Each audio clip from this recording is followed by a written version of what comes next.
चंदनपुर में लोहे के सामान का अगर कोई जिक्र होता है तो सिर्फ एक ही नाम सामने आता है और वो है रवि लोहार। वो बहुत ही अच्छे से लोहे से चीज बनाता था, जैसे चाकू, तलवार, कील, कुल्हाड़। उसके जैसा कोई भी नहीं बना सकता था। उसकी बनाई गई तलवार का मुकाबला कोई नहीं कर सकता था। ऐसा कहा जाता था कि अगर कोई राजा रवि लोहार की बनाई हुई तलवार को जंग में ले जाता तो वह जरूर विजय प्राप्त करता। सीता, आज गांव के बाजार का दिन है। गांव के सारे लोग आज बाजार खरीदारी करने आएंगे, इसलिए मैं सारे सामानों को लेकर बाजार जा रहा हूँ। मुझे आज लगता है काफी मुनाफा होगा। तुम अपना और पिंकू का ध्यान रखना।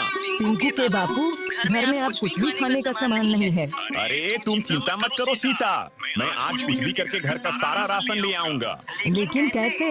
आपको तो इतने दिनों में एक भी ग्राहक नहीं मिला है। अरे हाँ भाग्यवान, कह तो तुम सही रही हो, लेकिन मैं कोशिश के अलावा और कर भी क्या सकता।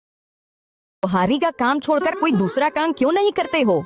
मैं इसी काम में माहिर हूँ सीता, इसलिए मैं यही काम कर सकता हूँ। जी वो बात तो है, लेकिन इस काम में आप इतनी मेहनत करते हैं, बदले ना आपको मिलता ही क्या है?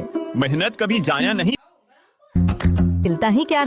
मेहनत कभी जाया नहीं जाती सीता। मुझे यकीन है कि मेरी मेहनत का फल जरूर मिलेगा। ये कहकर रवि लोहार अपने काम पर चला जाता है। सुबह से शाम होने को आई है, लेकिन अभी तक एक भी ग्राहक नहीं आया जिसकी तलवार बनाकर मैं पैसे कमा सकूं। अब मैं घर का राशन कैसे लेकर जाऊंगा? रवि बाजार में बैठा यही सोच रहा होता है कि तभी उसका साथी विष्णु लोहार आता है और कहता है, अरे रवि, तुम यहाँ इस तरह से क्यों बैठे हो भाई? क्या तुम्हारे पास कोई काम नहीं है? नहीं विष्णु, इस समय ना मेरे पास कोई काम है और ना ही कोई ग्राहक। ऐसे कैसे हो सकता है? तुम तो इतने होनहार लोहार हो, फिर भी तुम्हारे पास ग्राहक नहीं है। यह तो बड़े शर्म की बात है। भाई, यह तो सब समय समय की बात है। हो सकता है कि मेरा समय अभी नहीं आया हो। हाँ, सही बात है। खैर, मैंने तुम्हें यहाँ बैठे हुए देखा तो मैं तुमसे बात करने चला आया। वैसे मेरे पास तो बहुत काम है, इसलिए मैं चलता हूँ। विष्णु रवि का मजाक उड़ाकर वहाँ से चला जाता है, जबकि रवि चुपचाप वहीं बैठा रहता है कि तभी वहाँ एक आदमी आता है। सुनो भाई, यहाँ पास कोई रवि नाम का लोहार रहता है क्या? तुम मुझे उसका पता बता सकते हो? जी मैं ही हूँ रवि, बताइए आपको मुझसे क्या काम है? मैंने सुना है तुम तलवार बहुत अच्छी बनाते हो और जो भी तुम्हारी बनाई हुई तलवार से मुकाबला करता है वह जरूर विजय प्राप्त करता है। जी यह सच है कि मैं तलवार बनाता हूँ, लेकिन जीत और हार तो सिर्फ ईश्वर के हाथ में होती है। बात तो तुम्हारी बिल्कुल सही है। खैर जो भी है, तुम मुझे एक अच्छी सी तलवार बना कर दे दो। ठीक है, लेकिन आप है कौन? मैं पड़ोसी राज्य का राजा वीरभद्र हूँ।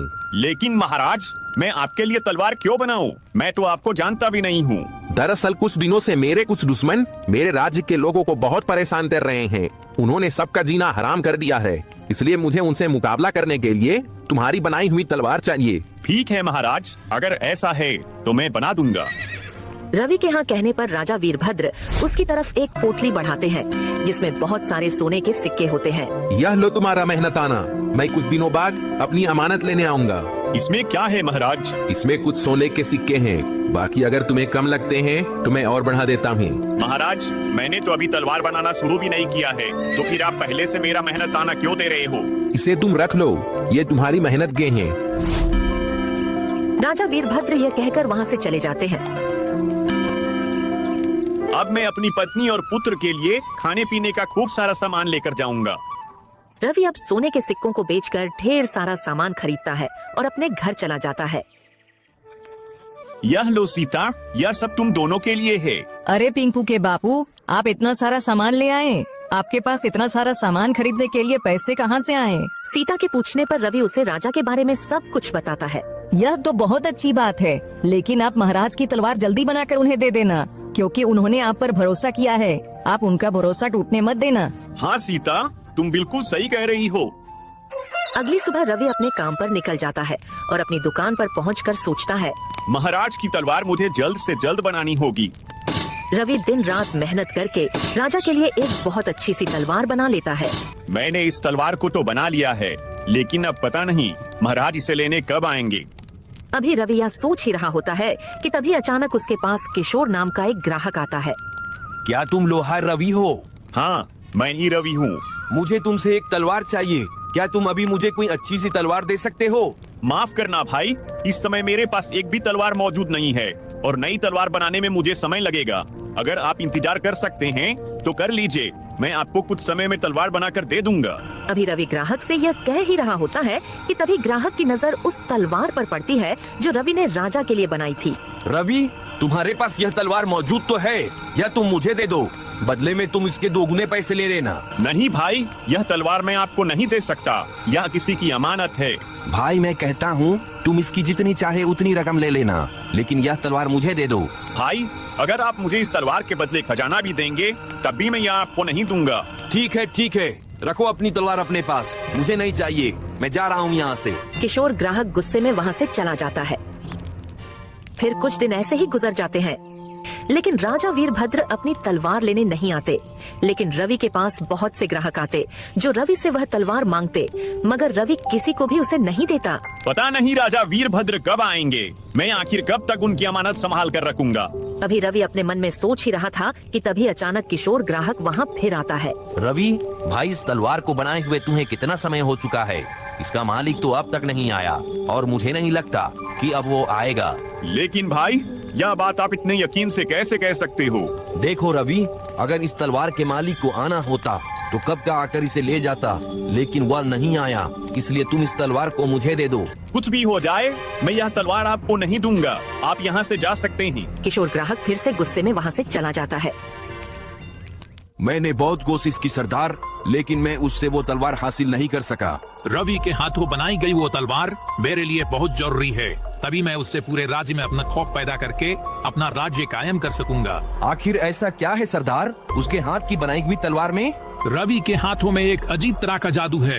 वह जिसके लिए भी तलवार बनाता है उसे विजय प्राप्त जरूर होती है। नई तलवार बनाने में उसे काफी समय लग जाएगा और मुझे तलवार की जरूरत जल्दी है, इसलिए वह तलवार मुझे किसी भी कीमत पर चाहिए। अब मैं क्या करूं सरदार, कैसे उस तलवार को उससे हासिल करूं? तुम रवि के आसपास ही रहो, उसका भरोसा जीतो और फिर मौका पाते ही उसे धोखा देकर तलवार ले आओ। किशोर ग्राहक भैरव की बात सुनकर एक बार फिर से रवि के पास आता है।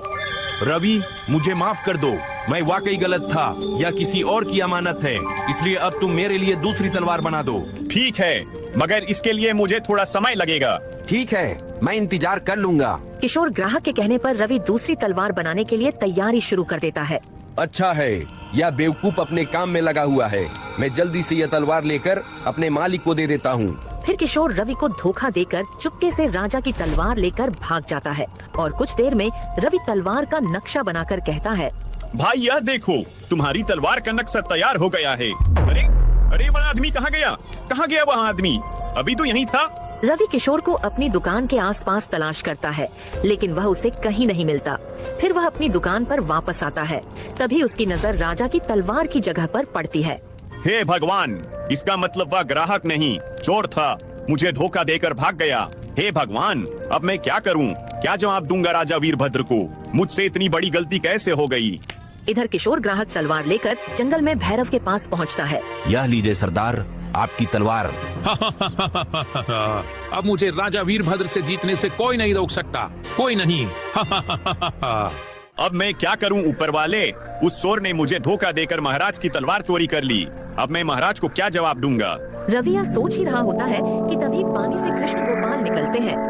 क्या हुआ रवि, तुम इतने दुखी क्यों हो? कृष्ण गोपाल के पूछने पर रवि उन्हें सारी बात बताता है। रवि, उस चोर ने तुम्हारे साथ धोखा किया है, इसमें तुम्हारी कोई गलती नहीं है। तुम एक काम करो, तुमने जिस तलवार का आज नक्शा तैयार किया है, अब जल्दी से उसे बनाकर राजा वीरभद्र को दे दो। लेकिन कृष्ण गोपाल, वो तलवार तो आम तलवार जैसी है, जबकि मैंने महाराज के लिए एक अलग तरह की तलवार बनाई थी। क्या हुआ कृष्ण गोपाल, आप हंस क्यों रहे हो? मैं इसलिए हंस रहा हूँ क्योंकि जो तलवार पहले बनाई थी वो राजा वीरभद्र के लिए थी ही नहीं। क्या मतलब कृष्ण गोपाल? जब तुम छोटे थे और यहाँ खेलने आते थे, तब मैंने तुम्हें वरदान दिया था कि जब तुम तलवार बनाने से पहले मुझे याद करोगे तो तुम्हारी तलवार में ताकत भर जाएगी। क्या सच में? मुझे तो ये पता ही नहीं था। हाँ, इसलिए जब तुम अपनी तलवार बनाने से पहले मुझे याद करते हो तो तुम्हारी तलवार ताकतवर बन जाती है। लेकिन उस दिन तुमने जो तलवार बनाई थी उसे बनाने से पहले तुम मुझे याद करना भूल गए थे। इसका मतलब जो तलवार मैंने महाराज के लिए बनाई थी उसमें ताकत नहीं है? नहीं, इसलिए राजा वीरभद्र जब तुम्हारे पास आएंगे तो तुम उन्हें अपनी बनाई हुई दूसरी तलवार दे देना। ठीक है कृष्ण गोपाल। कृष्ण गोपाल की बात मानकर रवि दिन रात करके जल्दी से एक नई तलवार बना लेता है।